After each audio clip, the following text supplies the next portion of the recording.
Hello and welcome to Sincerely Elvis Presley. I'm Sean. Thanks for taking the time out of your day to join me. I appreciate it. This time around, I'd like to take a look at 1962, a year that begins with Elvis's career on an absolute high. Blue Hawaii is doing the business in the cinema, and the corresponding soundtrack album is doing equally well in the charts. As early as February 62, Elvis hits that number one slot yet again with Good Luck Charm, which had been recorded the previous October. But, and there is a but, Good Luck Charm represents something of an omen of what's to come, unfortunately. And I'd like to illustrate that with a passage from the rather brilliant elvishistoryblog.com. I've mentioned this site before.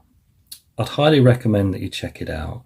It's got loads of fantastic articles about all sorts of aspects of Elvis's career and is really worth having a delve through. So elvishistoryblog.com, check it out if you haven't already. I'm sure you'll find all sorts of information there, as I do regularly. So let's talk about Good Luck Charm and what it has to say. It says, history, however, now reveals that Good Luck Charm was not just another record release in Presley's career, but rather a pivotal one. Rather than a link in his perpetual chart success, the record foreshadowed a downturn in Elvis's recording career. Good Luck Charm would reach number one on the charts, but Presley would have just one more chart topper in his career, and that wouldn't come until over 7 years later. In addition, many of the composers who had provided Elvis's hit tunes would stop writing for him after 1962. For all its success, Good Luck Charm caused a crisis in Elvis's recording career. Now, I'm not sure I necessarily agree with that last comment. I'm not sure Good Luck Charm itself signals a crisis in his career, and I think that might be overstating a little bit for me. But I get entirely what they're talking about. So it's almost a self-fulfilling prophecy. When Colonel Parker was insisting that songwriters give up 50% of the songwriting royalties to his company on Elvis's behalf, so that actually, well, you're giving up 50% of your royalties, but Elvis is going to have a massive hit with your material. So you're going to make more with 50% of an Elvis recording than you would 100% of anyone else. So that made sense. But I guess as soon as those number ones stop happening, it becomes less appealing for songwriters to give up 50% of their earnings from royalties, because they're not necessarily going to have those massive hits anymore. So I guess, I can definitely see where they're coming from. And also, quite a lot of them were probably starting to get fed up with, why am I giving away so much of my intellectual property? It doesn't make sense. So yeah, that's one thing. I think if you look, when I was talking about 1961, and I talked about it as being something of a watershed year, because it was the last time Elvis would appear on stage in public until 1969. And also it signalled the start of the sort of colourful, lightweight Elvis movies as opposed to some of the more serious stuff. But actually, 62 represents another watershed year, because not only does Elvis have his last number one until another 7 years' time, but actually he releases his last album of studio material for virtually the same period. Yes, in 1967 we get How Great Thou Art, but that's a sacred gospel album, and that's not a pop album that appeals to the general public. So in terms of studio material, of secular, it's again another sort of end point. We get the Potluck album in 62, and then nothing until from Elvis in Memphis until 69. So as 62 ends, as far as the general public are concerned, he's a guy who doesn't make live appearances anymore. In fact, he's stopped having number one records, and he's not releasing anything other than soundtrack albums. So, I think you've got 61 and 62, things happen which, put a stop to a lot of things for quite a few years. And I always thought to myself, well, when I first started to get into Elvis and reading about him, I read this idea that Blue Hawaii is such a huge success that everything follows is basically trying to replicate it. Colourful locations, lots of girls, lots of songs, fairly light on plot, easygoing stuff. And in my head then I thought, well, that's not right, because after that we get Follow That Dream and Kid Galahad, and they're not like that. But of course what I failed to take into account at that early age is that they were already in the can. They'd been recorded in 61. By the time Blue Hawaii is released, there's 2 movies still waiting to come out. So Blue Hawaii dictates what's going to happen in terms of what goes next, because there's still 2 movies to come out that aren't like Blue Hawaii, that aren't these super colourful, almost travelogue type things, because let's face it, as soon as a new movie starts recording in 62, it's girls, girls, girls. Let's put Elvis back in Hawaii. Let's put him with loads of songs. Let's put him with loads of girls, loads of colour. And in fact, that girls, girls, girls actually starts a trend that is also somewhat dubious, I think, in that it's almost this, we've created this everyman character. We've created this likeable, jovial character in these movies. But let's have him singing to children. Let's try and get him singing to children. That'll make him appeal to people even more. And that starts Girls, Girls, Girls. It happened at the World's Fair. To the logical conclusion that by 66 and Paradise Hawaiian Style, he's singing to dogs. Let's put it in context and let's be clear, because I think I need to be. I love Elvis's movies. I grew up on Elvis's movies. I love them all. And I love all the soundtracks.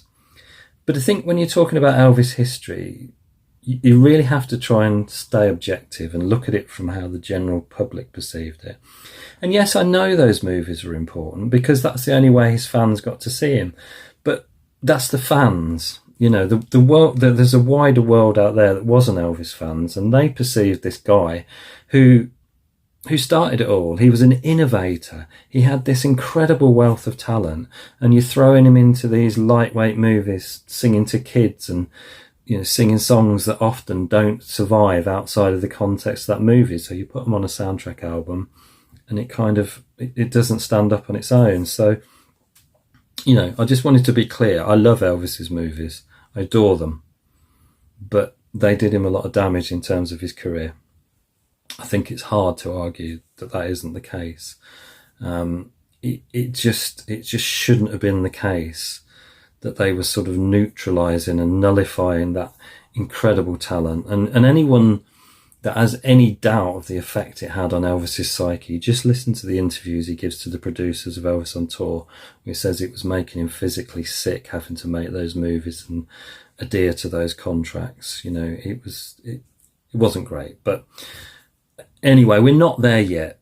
2 movies are filmed in 62. Girls, Girls, Girls. It happened at World's Fair. They're still reasonable quality movies. The soundtracks are certainly still reasonable quality. So we haven't got to the real sort of throwaway stuff that really happens 64 to 66, really. And that's not counting Viva Las Vegas, which is filmed in 63 and comes out in 64. But I think everything, by and large, movie-wise, that's made 64 to 66 is pretty much not really up to the standards of what had come before it. So, but we'll get onto that. But yeah, I just think it's kind of worth stating, because I don't want anyone to think that I don't like Elvis movies, because that's not true. But I think sometimes it helps to try and stand back a little bit and just look at it from above. Anyway, so Good Luck Charm's been hit. Elvis goes back into the studio in March for 2 nights and records more material for what will become the Potluck album. He'd already recorded the previous year in 61 in June and in October, some of which was still sitting in the vaults waiting to come out. So the remainder of the Potluck album is recorded in March. In March also, he then records the soundtrack to Girls, Girls, Girls. In April, he goes to Hawaii to film on location for Girls, Girls, Girls, and finishes off in May through to June in Hollywood and finishes Girls, Girls, Girls. So, in May, Follow That Dream is finally released. And that's been sitting around since 61. Now, Follow That Dream, it's a really underrated movie, I think. It's one of those movies, we all talk about Elvis really showing his acting talents in the likes of King Creole and Jailhouse Rock. But I think he really shows his acting talents in Follow That Dream in a different way. He shows he has really good comedic timing, and it is a comedy movie, more so than any of the other Elvis movies, that you could describe them as musical comedies, but they weren't out and out comedies. Whereas I think that's definitely the tone of Follow That Dream, and Elvis's his performance and his timing are superb. I would love to be able to show you a book that details that, which is FTD's Summer of 61. Unfortunately, that's one of two FTD books that I don't own. The other being The Moment in Time 56, both of which, every time I see them for sale, are commanding £300-400 plus. I'm not paying that for them. So if anyone ever does see them going at a sensible price, do let me know. But at the moment, I don't have that one to show, unfortunately, because I'd have loved to have been pull that one out, because it's all about, although it's called Summer of 61, because of course that's when it was filmed, because Follow That Dream was released in 62, it would have been great to be able to show you that and around the filming of the movie. But unfortunately, I can't. I have very little to show of Follow That Dream, other than the Blu-ray, which is fantastic, which is a brilliant transfer, and which is well worth picking up. Brilliant film, absolutely superb. Great soundtrack as well, and another one that's got, a short number of songs in it. I think we get, 1, 2, 3, 4, 5 songs, I think. All of which are fantastic. Follow That Dream, I'm Not the Marrying Kind, What a Wonderful Life, Angel, Sound Advice. Great.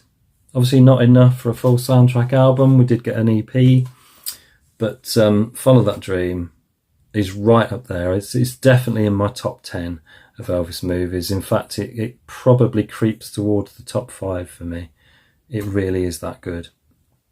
So that's May. Follow That Dream is released. Now in June, we get the result of those recording sessions that took place in March and some of the tracks that were recorded in 61, and we get the album Potluck, the last studio album that Elvis would release until, non-religious studio album that Elvis would release until From Elvis in Memphis in 69. Now Potluck itself, I never liked that title. I thought if something's potluck, you're taking potluck, you never know what you're going to get. Could be good, could be bad. It almost seems to belittle the quality of Elvis's artistic talent.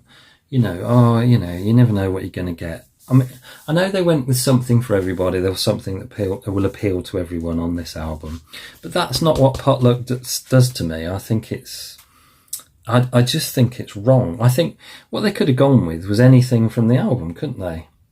Elvis, Fountain of Love. Elvis, Suspicion. Well, probably not Suspicion, but Elvis, Something Blue. Elvis, I'm Yours. Elvis, Kiss Me Quick. Elvis, Just for Old Time's Sake. Any of those would have worked as an album title. Better than Potluck, anyway. And, of course, there's the cover. I've spoken about this before, and many of us think that for a guy that was the coolest guy on the planet, and for 99.999% of his career had the coolest hair on the planet, I think you'd agree that's a disaster. What?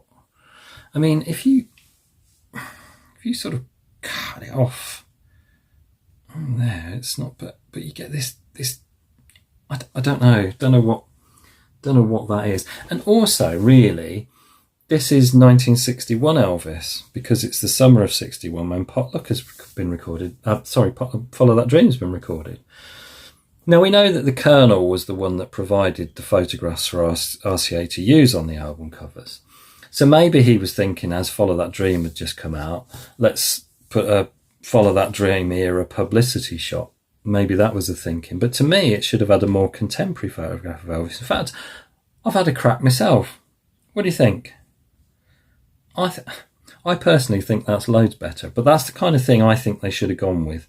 Something that was more representative of Elvis in 1962 rather than Elvis in 61. But, Elvis's hair, you know me and Elvis's hair. And in fact, by this time, he's got side parting. And he has that kind of side parting look in Kid Galahad, in Girls, Girls, Girls, and in Follow That Dream. Not Follow That Dream. It Happened at the World's Fair. So the only difference, I think, is in Kid Galahad, it's a more natural colour.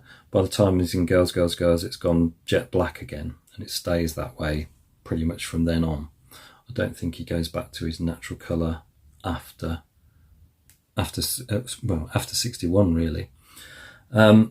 But yeah, I think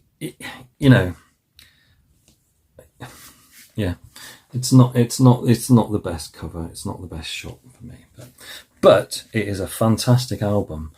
I remember the first time I heard this, I would have been, I think it probably would have been around 77, but before Elvis passed, because in the UK, Suspicion had been re-released as a single to promote the Elvis in Demand album. So when I got Potluck, I had a hit single on it, Suspicion. All right, it wasn't a hit single at the time, because obviously at the time, Parker refused to put the singles on the albums because he could make more money in issuing them separately as singles. But I remember the first time I heard this, Gonna Get Back Home Somehow blew me away. Night Rider I absolutely love. Something Blues, beautiful. Suspicion, obviously I knew. Stepping Out of Line, they've kind of squeezed that in because it was a leftover from Blue Hawaii and probably doesn't really fit very well on this album, if I'm honest. But Fountain of Love, that's Someone You'll Never Forget. I know a lot of people think that Something for Everybody is a better album because this one's a little bit more poppy in its nature, but I think that's doing it a disservice. I think this is a beautiful album with a beautiful track list, and if only Elvis had carried on recording non-soundtrack material and releasing them as albums throughout the 60s. Of course, it wasn't to be. So this is a original large silver spot pressing. So this is a 62 pressing. You can see there's a little bit of yellow in there, but you can see your back cover. And I've got one other vinyl copy of Potluck, and this is a public domain doll press. So it's got a totally different back cover, exactly the same track list. And being a doll press, this one is on nice red vinyl. So that's what I've got from Potluck in terms of vinyl, but I have got the fantastic FTD sessions. Now these cover all the sessions that fed into Potluck, so it has the June 25th 61 session, it has October 15th 61, and it has March 18th and 19th 62. So all the sessions that fed material into the Potluck album are included in this fantastic sessions release. Now, being an FTD sessions release, the sound quality is really good. You get your lovely tape box presentation with your CDs slotted into it, and as usual you get variations of the RCA label from different countries in the world and different time periods. I'm not entirely sure who had a purple RCA label, whether that was an actual thing. If anyone knows, let me know in the comments. But yeah, the usual stamp of quality from these releases, and beautiful booklet. There's your track listing. You can tell that's a Follow That Dream era photograph because that hair's still bulging out at one side. loads of great notes, loads of detail. Elvis at Red West's wedding. Elvis takes the stage at the National Quartet Convention. Okay. October the 13th, 1961. Apparently J.D. Sumner's in the photograph as well. A bit small really to see, to hold up to the camera. Around the filming in Florida 61 of Follow That Dream. In fact, they're the sunglasses. Don't know who has actually bought any, but they reissued last year and they came. If you bought the really expensive ones, they had a bit of an Elvis shirt, sort of hermetically sealed into the edge of the frame, which I thought was a novel idea. They were really expensive though.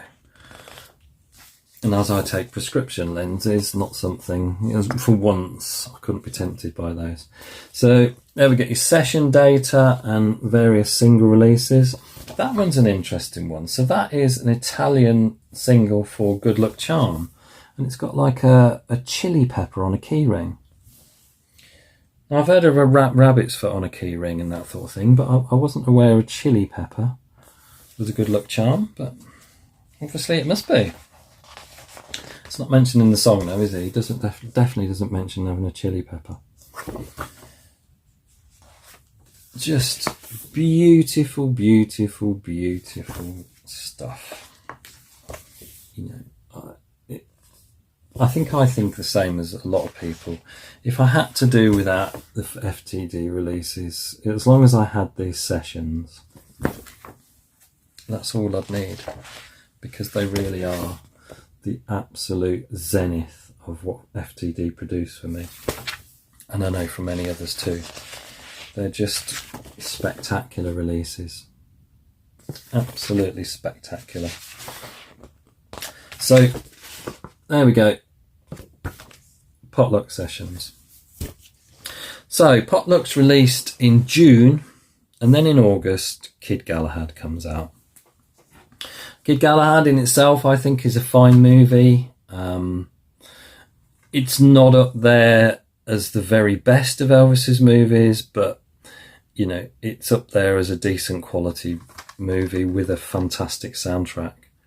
You know, the soundtrack of this one, I think for most of us that grew up on the Camden releases, a lot of the Kid Galahad stuff could be heard certainly on the I Got Lucky album, and also here in the UK, the Easy Come Easy Go release.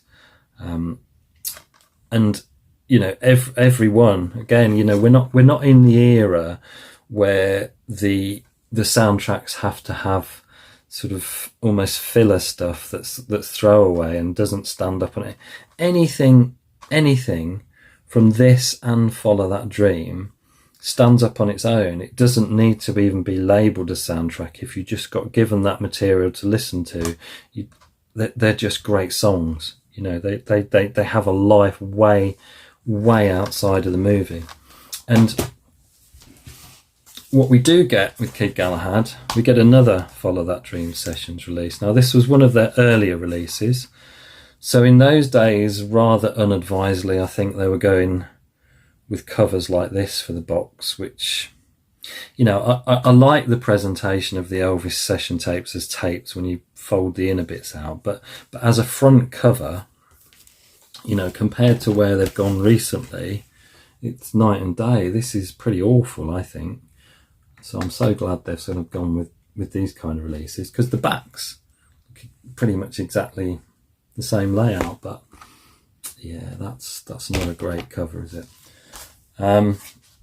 Now you only get the 6 songs: King of the Whole Wide World, This Is Living, Riding the Rainbow, Home Is Where the Heart Is, I Got Lucky, and a whistling tune, but they are fantastic, absolutely fantastic. So you get your 2 CDs on this one with lots and lots of different outtakes. So being a 2-disc, you still get your tape box arrangement. Obviously you only get your 2 discs slotted in. And as ever, FTD deliver with a fantastic booklet. Just beautiful.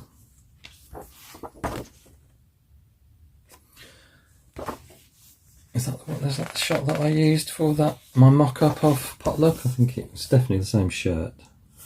Yeah, you see what I mean? I mean, that's a very contemporary. That is Elvis.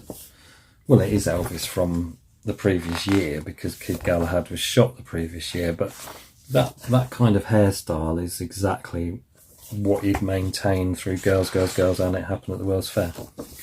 But obviously it's darker by the time he gets to those two. But yeah, he kind of sticks with that kind of side parting look until we get to Fun in Acapulco, and pretty much the side parting completely disappears. I should call this the Elvis hair channel, shouldn't I? Oh dear. But you know what I mean. Well, maybe you don't, but I do, kind of. So there we go. Kid Galahad sessions, absolutely superb. So Kid Galahad is released in August, and then in September Elvis starts filming It Happened at the World's Fair. Shortly after that, in November, Girls, Girls, Girls is released. And I think it's probably worth taking a look at that. As it's released in 62 itself, we can have a little look at that one. I don't have a tremendous amount on Girls, Girls, Girls. But I think it's, when you think about it, 61 ends and 62 starts with a movie in the cinemas, Elvis in the Sunshine in Hawaii. 62 ends and 63 starts with a movie in the cinemas with Elvis in the Sunshine in Hawaii. It's almost like, you know, yeah, the Elvis in Hawaii in the cinema bookends the year, which I think is, you know, quite interesting in itself. But I don't have too much from Girls, Girls, Girls. I have, unfortunately, only a DVD, because this still hasn't come out in high definition, not even digitally. I don't know what the reason for that is, because it's a reasonably popular Elvis movie. Yeah, I don't really understand why we haven't seen this. But this is the slipcase edition, but it's just the Paramount widescreen collection. The picture's okay. It's a DVD. It is what it is. You know, if you've got a really, really good TV, it's DVD, so it's not going to look that fantastic, unfortunately, because it needs to be in high definition. So come on, Paramount. It is Paramount, isn't it? I just said it was. I'm pretty sure it is. Where's our? Yeah, yes, it is Paramount. It's there in the corner. Look, apparently this is surround sound, but yeah, we need it in high definition. Paramount, sort it out. There's my Girls, Girls, Girls. And what have I got in terms of the soundtrack? Well, I have... Yeah, this is an original first press from 1962. And as I said, the soundtrack is still strong. You know, Girls, Girls, Girls itself, I Don't Want to Be Tied. And we have another bona fide Elvis, you know, perennial hit classic, Return to Sender. So, you know, it's still quality. I Don't Want To, We'll Be Together, Where Do You Come From? Because of Love. Now, that's an interesting one. So, Because of Love was recorded by Billy Fury, and Billy Fury's version was actually, I think, so I've read, offered to him before Elvis recorded his version. But I think it's a strange coincidence, because Billy Fury goes out to meet Elvis to present him with I believe it's a gold disc, I can't remember off the top, but he presents Elvis with an award on the set of Girls, Girls, Girls. So he goes out to the location of the movie where Elvis has recorded a soundtrack with Because of Love on, and then Billy Fury does his own version of it and also has a hit with it himself. So there's a strange sort of, I'm not sure, the timelines are a little bit confused there, but Yeah. But yeah, it's a strong soundtrack. But then you get stuff that doesn't really survive outside of the context of the film. Song of the Shrimp. You know, it works fine in the movie, but actually on an album to play independently, I mean, it doesn't really, does it? Yeah. So I think, you know, as I said earlier, I think unfortunately there seemed to be a trend with soundtrack albums that there would also always be at least one song that just didn't pass muster and didn't work well on its own. And yeah, for me, Song of the Shrimp doesn't do it. But other than that, I think it's a bona fide strong soundtrack album still. Absolutely. What have I got? I've got a couple of versions of it. Both of these are public domain releases. So this is a Wax Time, and this is got a completely different back cover to the original. And do we get any extra tracks? We get a Just Tell Us Jim Said Hello and Good Luck Charm, which I think that's where these public domain releases struggle. It's all well and good when they're studio albums giving us contemporary studio songs, but if it's a soundtrack, you know, it doesn't really work, does it? Sticking, mind you, I suppose it's no different to what RCA themselves started doing later and putting bonus songs on. So yeah, I guess maybe it's fine. But yeah, this is the Wax Time. So being Wax Time, this one's also on a nice red vinyl. And then I do have this one, which is, I believe this is replicating the Argentinian release of Girls, Girls, Girls. So we've got Chicas, Chicas, y más chicas. And the song titles themselves are all in Spanish. So I think it's the Argentinian version that's replicating, but somebody let me know in the comments if I've got that totally wrong. But yeah, I thought that was an interesting one for a public domain label to do. I believe they also released a version of this that was in a gatefold that was black vinyl, but this one is red vinyl. But yeah, thought that was a nice little novelty. So there's a couple of Girls, Girls, Girls releases that I have. Of course, we don't yet have any kind of sessions for those, and I would assume in the chronological way that sessions are coming out, maybe they don't exist. Let me know in the comments again if you know anything about that.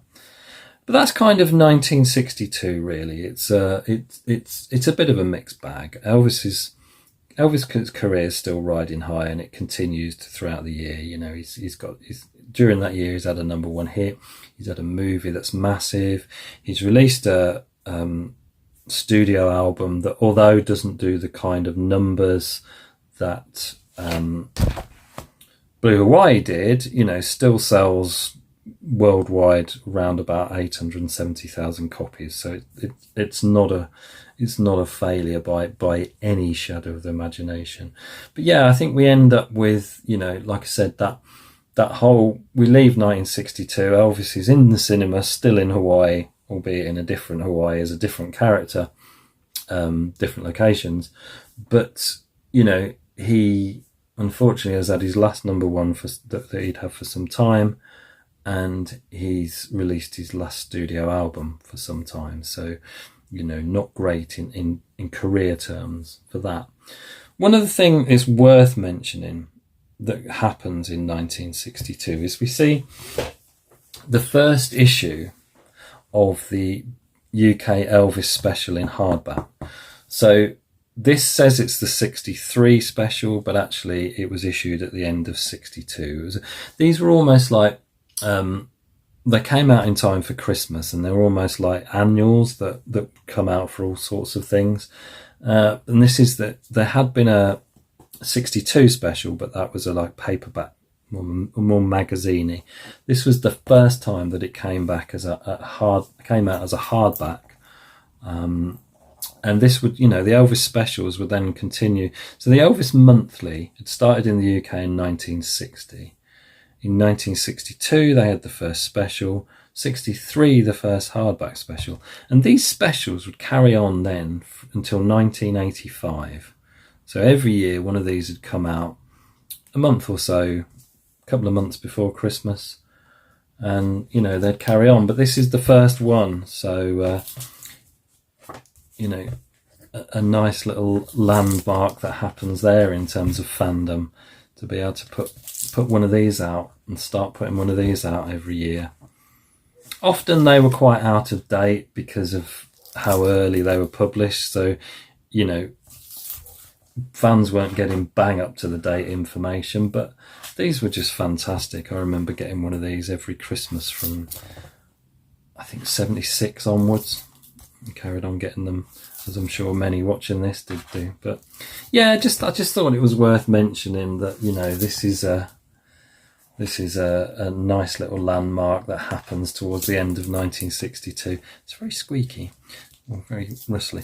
But it is old, like me, and I'm quite rustly too. So there we go, Elvis special. You start seeing that in 62 as well. So all in all, I don't want to shed a negative light on it, because it's a great year. Some great stuff comes out, a fantastic album, some fantastic material, and still great movies. They're not up there as the best of all time in terms, when you look at things like Kid Galahad and Girls, Girls, Girls. I don't think many people would put them right at the top of their list. I'm sure some would, but nevertheless, there's still quality stuff, and Elvis is still, as I say, riding high in his career. So let's have a look next time and see what happens in 1963.